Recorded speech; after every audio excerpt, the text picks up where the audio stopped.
Sir, thank you so much for coming on our podcast.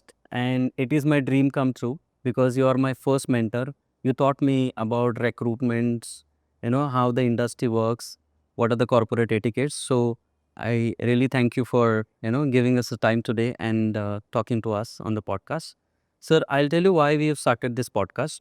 Basically, there are so many students and young professionals, they seek for advices from the mentors, senior industry experts, but it is actually very difficult to reach out to the industry experts, right?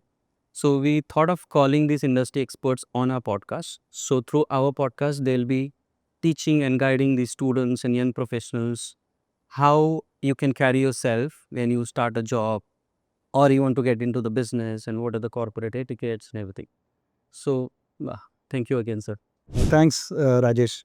It was, in fact, as you say, it's a dream come true for you, to me also, because someone who has started a journey, right from intern to a CEO of the any organization.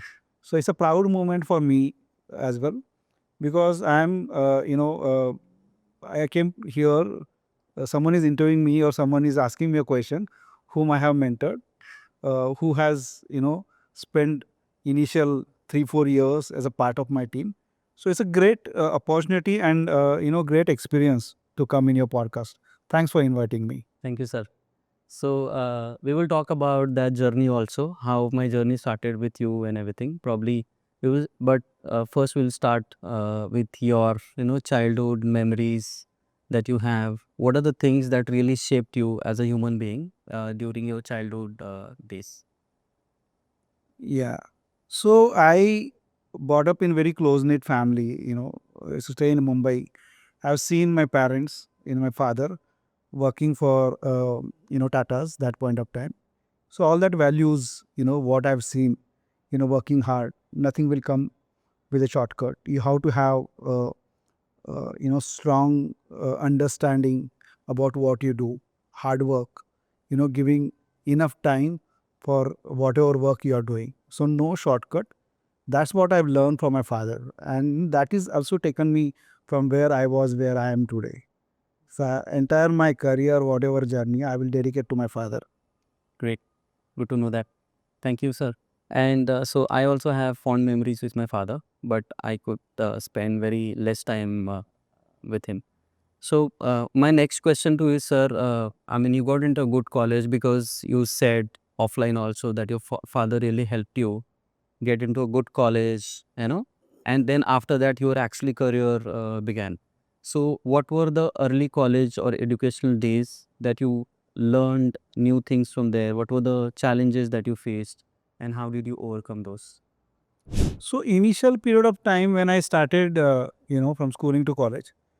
So I mean, I am from Varnak. Obviously the person who has studied entire his life in Banduk, in a Varnak school. All of a sudden you are in a crowd where all the students are from the either convent or English medium.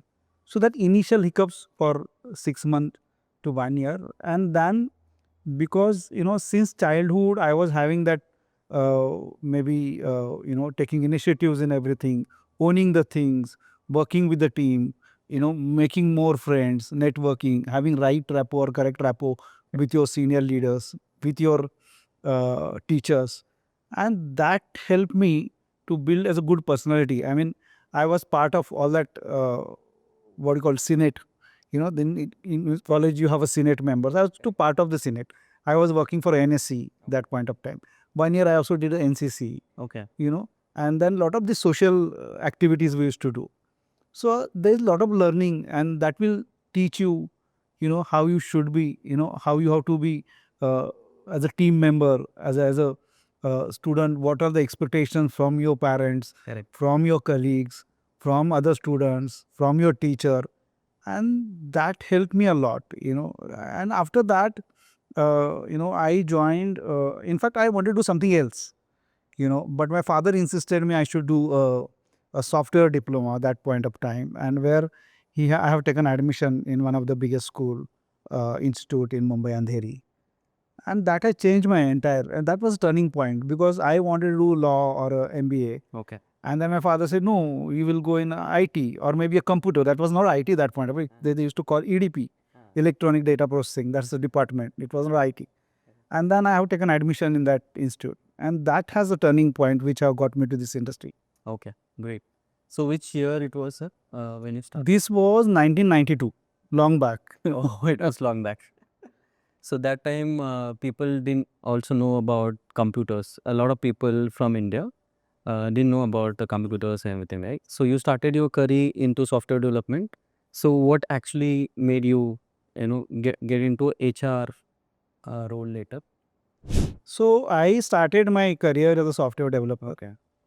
And what happened, I was working for a company in Mumbai where I used to hire a lot of these people, especially on the database analyst, equity analyst, programmer, trainee programmer. And then our EDP section, we were having some 30, 30 odd people. And we were hiring a lot of these people. I, being that earliest person who joined that organization, I used to do a lot of these interviews. That point of time, you have to flash job posting in an accent, Times of India. So Monday and Wednesday, this accent will come. So moment Wednesday, you flash your advertisement, the courier guy will get you a lot of applications. Go through the applications. And I was liking that. And then one point of time, my boss said, boss, you forget that, you just do the programming for me and you manage all this hiring. And that's how I came, because that time it was not HR as a function. It was a personal. Correct. They used to call this department as a personal department. Correct. But I was the only guy who was not part of personal department. I was a part of, EDP. Still, I used to do all the recruitment. Okay. Great. So you've been working as a leader in many companies, multinational companies. So how was the transition between a mid-level person to the leadership role? What were the challenges that you faced? And do you want to share any shortcomings or any insights to our audience? So when I started my first job, in initial 6-7 months itself, one of my boss left. And there was 3 people team. And that's how I got chance to lead that team. Okay. That was first opportunity. I was very friendly with the people. In fact, I was not aware I'm a department head. I need to allocate the works. I used to do 90% work myself. Yeah. And then, when my boss came, he said, why this is not happening? I said, the load has gone up and I have to do everything. He said, you already have 2 people. I said, they are also working hard. He said, then you raise a request for additional 2 people. Then that's how I learned. In fact, when I joined organization like a Sintel, I was having Pune, Mumbai, and the Chennai as a location. And from there, I joined a Patni, Okay. which were having 7 locations. I never managed such a big volume. 7 locations, 110 recruiters. Patni, Sintel, it was around 40 people who were part of my team. Here it was 110. Correct. So I learned how to manage remote teams. What are that daily things you should check with them? Correct. Managing, or maybe the first time we have done that restructuring from 12 leaves to 4 service line. That is again a difficult task because everyone expecting a role. Correct. And that organization, we have done a fantastic job. In fact, the productivity has gone up to 60-70% per person, Wow. hiring. So I have learned in each organization something, and every time I got very good bosses. Thanks to all that mentors and bosses. Okay. I owe my entire journey to them. Great. So that is the reason you are also a great mentor and boss. So people who worked under you, they talk the same things about you, and I have personally experienced that as well. So because you are humble and you've learned so many things from your bosses, the same way you're also teaching us, and so that is very important, I guess, for upcoming leaders and leaders like us. Thank you so much. You have worked with so many MNCs, sir, and nowadays what is happening is there are startups coming in India, and Indian government is also boosting the startups. But young students, they don't want to work in the startups. They always look for a good MNCs, higher package. So what is your take on that? While choosing the career, they should join the startups or the MNCs? See, both has advantage and disadvantages. So I won't be able to tell you what is the best. But if you ask me, someone who want to start their career in MNC, they will understand. He will learn the processes. He will understand what's happening in the multinational companies. There are different verticals, 100 opportunities. Only thing, once you are part of one vertical, you have to spend couple of years, learn those things. Correct. Startup has a different, ball game altogether. Exactly. So there you have liberty to take a decisions. There you can choose the role. The creative people should join the startups. Those who wanted to play, wear multiple hats. I think those are the people who should join. They can make a career, but again, that's a risk. Correct. Out of 100 startups, you see there are only 5% startups which will kick up. So 90% may fail. But that's a risk. As a person, you really want to take a risk, Correct. or you want a stable job in MNC. That's up to you. You should ask yourself, what is that I meant for? Okay. I meant for doing some, working for a company, working for a client, spending some 5-10 years with the MNCs, and then start your own startup, or start your journey with the startups and take a risk. Correct. Correct. Absolutely. And there are so many startups which are also scaling very fast today because of new technologies are coming up. And so I always give an example of Zomato, where first 100 or 500 people, they, after Zomato got into public, so they became crorepati's, within couple of years. Sure. So that is also there. That, and also people get opportunity to work with the founders directly. They understand their mindset, and that's how you learn also very fast. Okay, great.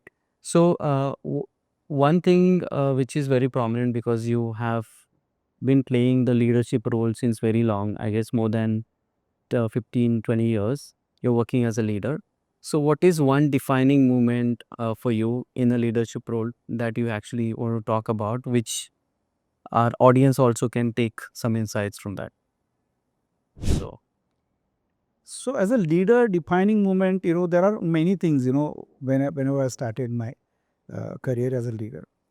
So, how do you take your team along with you? What Correct. is the goal your organization has with you?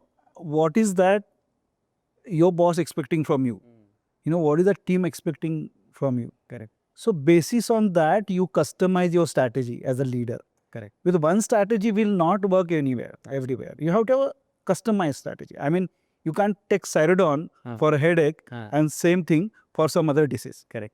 Have to have customized your strategy. Correct. So as a leader, what I believe is have to have a strong understanding of your business, unless and until you have that.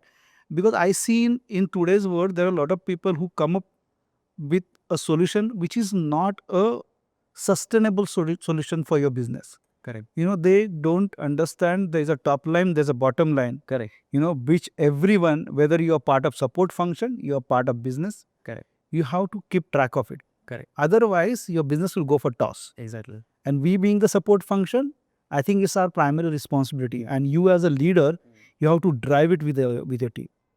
Absolutely. You also talked about, sir, wearing a multiple hats basically when you work with a startup, and that is true with the MNCs also nowadays.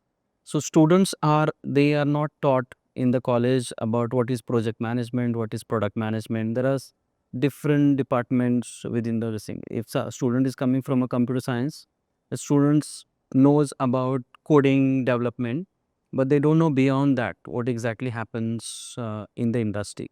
So what do you think? I mean, these things are to be taught in the colleges so that they are aware that whenever they enter the industry, so that they can talk to the right people and understand and learn from them.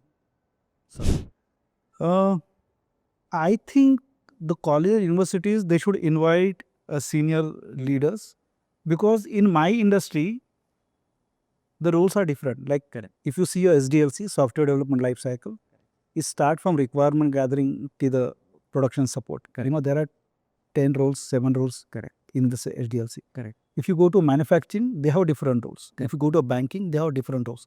If you go to telecom, retail, everyone has a different role. I think you have to invite the senior leaders to understand, because let me give you some example. Whenever you go and watch the movies, are you relate every time with the hero? No, sometimes you relate to a side actor, sometimes you relate to a villain, sometimes you relate to his brother, sometimes you relate to someone else. Correct. So for that, you have to give at least 2-3 years to the industry. Whenever you join some company, don't go with the mindset I want to work in a Java or I want to work in a X skill.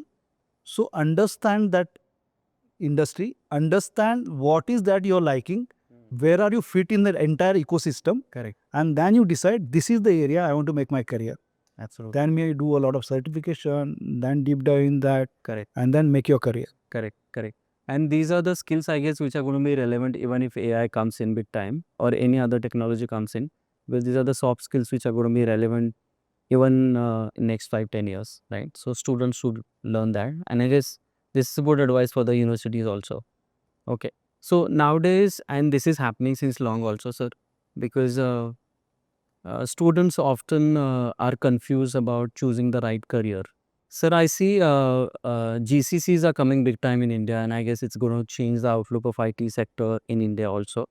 So you talk to a lot of leaders from the industry. So what is your take on that?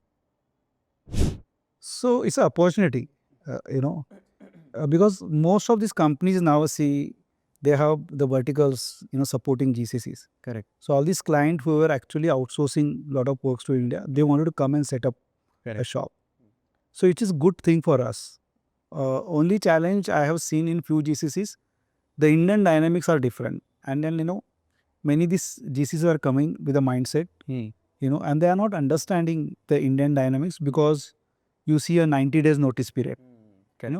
You say people shopping for the offers. Exactly. These are the shockers from them, but I think initial few months will be learning, and then you will see there are a lot of the GCCs will have their shop set up in India. Okay. Great. I guess then following the US steps, like they have the 15 days notice period, is that going to solve the problem? Or because a lot of people are already talking about it since long time, but companies are not adopting to 90 days. They're not going away from the 90 days notice period. They're not okay with 15 days the same notice period. So what do you think on that part? So Good question. When I started my career, it was a 1 month notice period at that point of time. correct. And then company has increased this notice period from 30 days to 60 days and 60 days to 90 days. Correct. So only reason why we are done maybe, to have the sustainability. I mean, the people, if someone leave within a month, you have to have a replacement ready. Correct. But, you know, during this 90 days, these candidates are shopping in the market. And then, as you rightly said, 90 days is hurting everyone. Correct. Companies as well as, it will also impact your bottom line. Correct. Because someone who has got the first offer, he will not join the first offer, he will join the third or fourth offer. Correct. So either we should have a 15 days notice period, as you said, or there should be, somebody we should control. Correct. Maybe have a best offer, maybe 2 offers max you should have. Okay. It's a good advice. I guess I don't see these things are being talked a lot on the forums, and these are the things which are not on the talked on the podcast also. I guess this is a good advice for the companies also. Since you come from a leadership role, you work with top-notch leaders also, and while they listening to this podcast, I'm sure they will also try and implement some things. So we were talking about the students, this thing, because our audience is basically between 18 years of age till 22, 23 years of age, because these are students and they're looking for the right opportunities. They want to hear to the leaders so that they can choose the right career. So what do you think, sir, while choosing the right career, what should be their approach, and what could be the what is your take on that? See, choosing a right career is, up to your capability. So I give this advice to most of the students or to my kids also.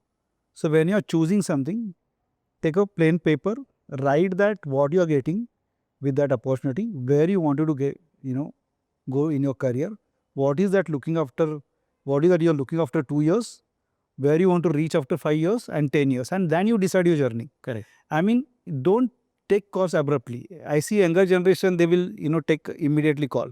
So write down on a piece of paper, understand what is that you wanted to do in your life, and then take a cautious call. Correct. Because, once you join any industry and work for a few years, then you can't turn back because you already invested that 2-3 years. So take a cautious call and then you make your career. Okay. Uh, Great. My next question is again around the students' career. This thing. So you must have hired a lot of freshers in your thousands of freshers in your journey. You go to universities also for the campus hiring, sir. So what are the things that students actually stands out apart from the communication skills so that they get shortlisted in the campus interviews or the HR discussions? So what is your take on that? See, obviously, the communication plays a vital role Correct. while you hiring the people. Correct. Then the attitude, aptitude, the maturity, the kind of project these people have done. Correct. How do you present yourself at the time of interview? Yes. How do you answer the questions? Most of the times these questions are very generic Correct. and people give the generic answers, for those questions are very standard answers. So how do you answer your question? Are you customizing? Are you giving your real life scenarios while answering the question? That makes, the final call then and there. Because out of that 500, 400 students who are appearing from the test, out of that you have to choose maybe 30, 40 as per your requirement for the organization. So how can you make a best opportunity and ensure you are part of the 30, 35 students who are shortlisted from their campuses? Correct. Okay. That's great. So thank you so much. Next question is around the AI. So I'm also talking to a lot of leaders, and I see that not all the industries are adapting to AI right now because of the ethical issues, security issues. But students outside are talking about that you should learn AI and everything. So rapidly workplaces are changing because of the AI coming in. So what is your take on that? What students should be learning or what should be their approach before they enter into the industry? Good question. So Rajesh, whether you like, you don't like, AI will come. Correct. What is the current buzzword? Agentic AI. Correct. This will take their space. You as a student, you as a professional, you have to adapt with the new skills. There is no other alternate. When I started my journey in a recruitment, we used to do with a pure headhunting, publishing newspaper advertisement, then the Naukri, Correct. then you see referral, now you see agentic AI, Correct. you see a lot of things, bots are doing interviews and everything. Correct. So this journey will be there. If you wanted to be a part of this industry, you have to learn new skills. There is no alternate to it. Absolutely. Absolutely. That's the right answer. I guess this will be very helpful for the young students also. Great. So my next question is around the interviewing skills, basically, because these are not taught in the colleges also. So, what are the interviewing skills? I mean, what do you mean by interviewing skills? What should students prepare for? And do you have any suggestions on that part? So students should prepare on A, on communication for sure. Okay. B, you have to be mastering some technology, some skills. Correct. C, understand and study the companies which are coming for campuses. Exactly. Ask right questions to your interview panels. And that there are opportunities. I mean, why I am here, last 25 years I am doing the recruitment, still I am doing the recruitment. Correct. And still there are dearth of resources for the companies. Correct. You also recruiter, Yes. you are still hiring and companies are still hiring. Are you saying there are no opportunities? There are opportunities. Correct. What does it mean? Correct. There means companies are looking out for right talent. So Exactly. what is the right? Each company's right definition of right is different. Exactly. So what is that right definition for each company? How can you prepare yourself for that right kind of definition or right kind of JD or right kind of profile? Correct. So there are opportunities. How do you prepare yourself for that role and what is that you have within you?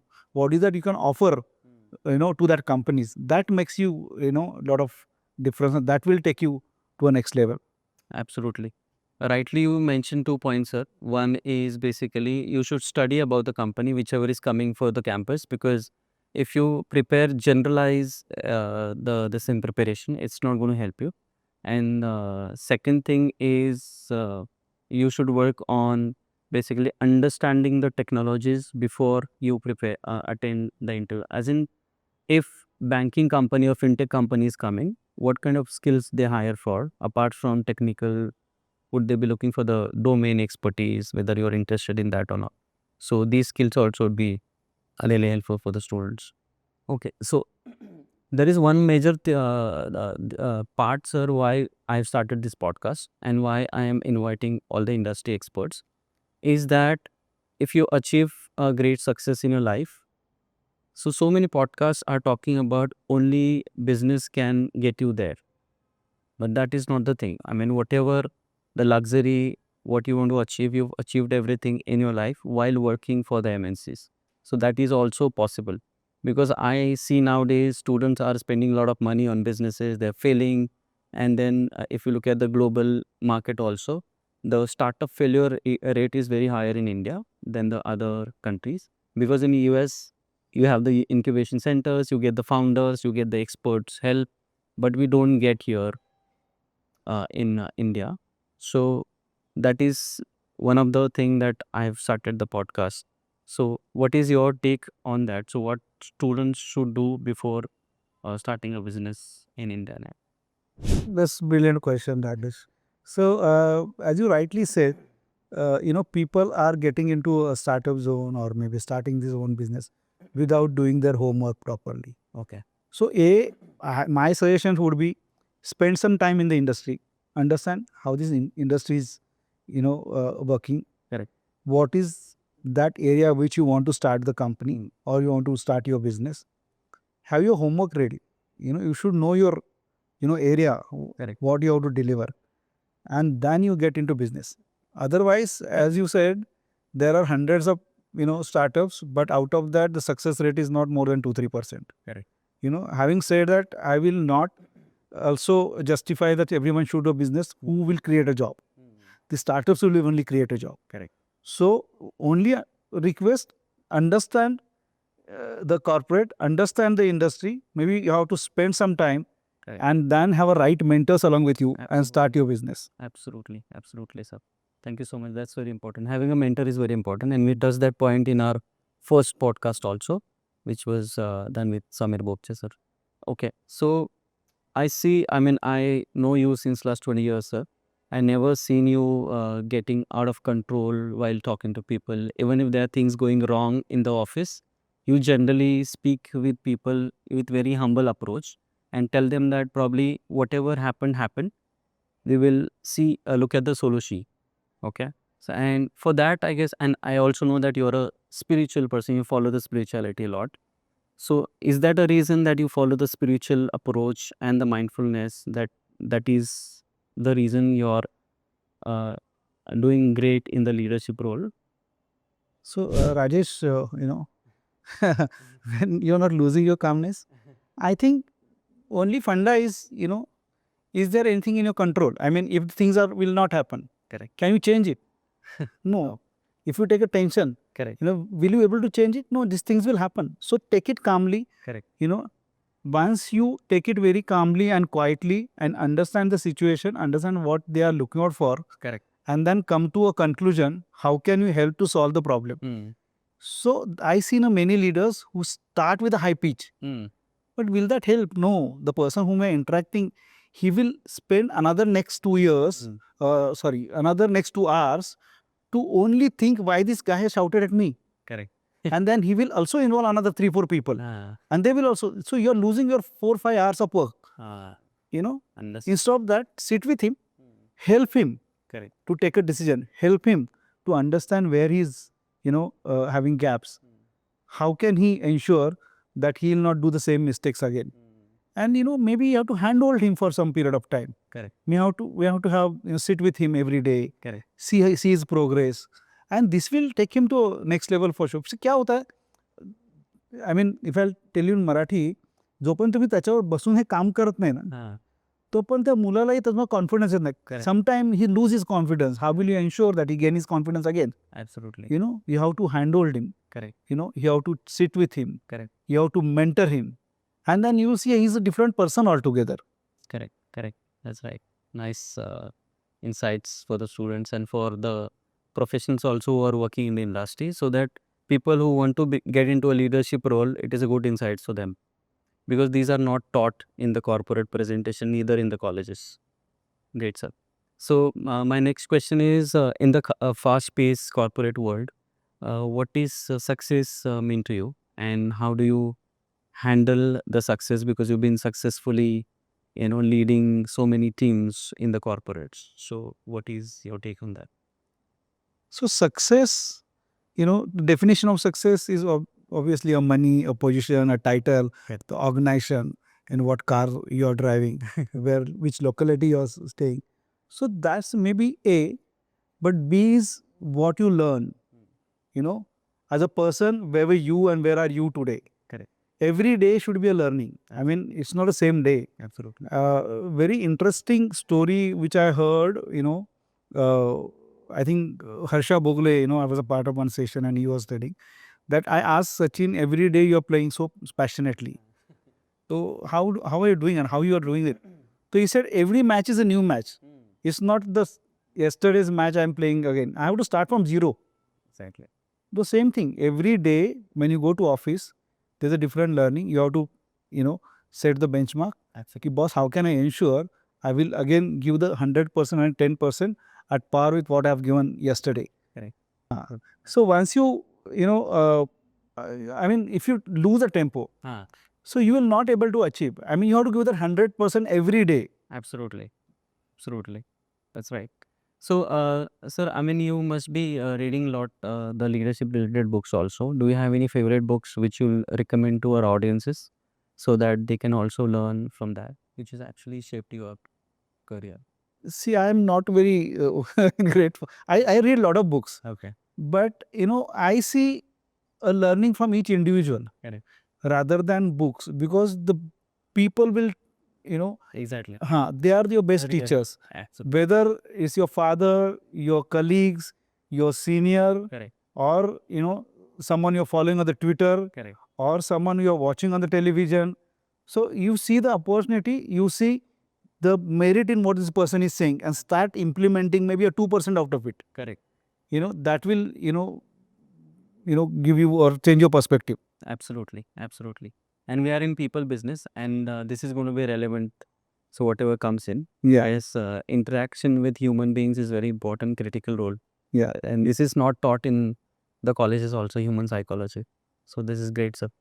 So I guess we are done with it. Thank you so much for coming today on the podcast, and I'm sure we would have few more podcasts with you to understand more in detail about you, about your journey, and to give insightful lessons to our audiences also. So thank you so much. Thanks for coming today, sir. Thank you, Rajesh. Thanks for inviting. It's a great interaction with you. Thank you so much. Sure.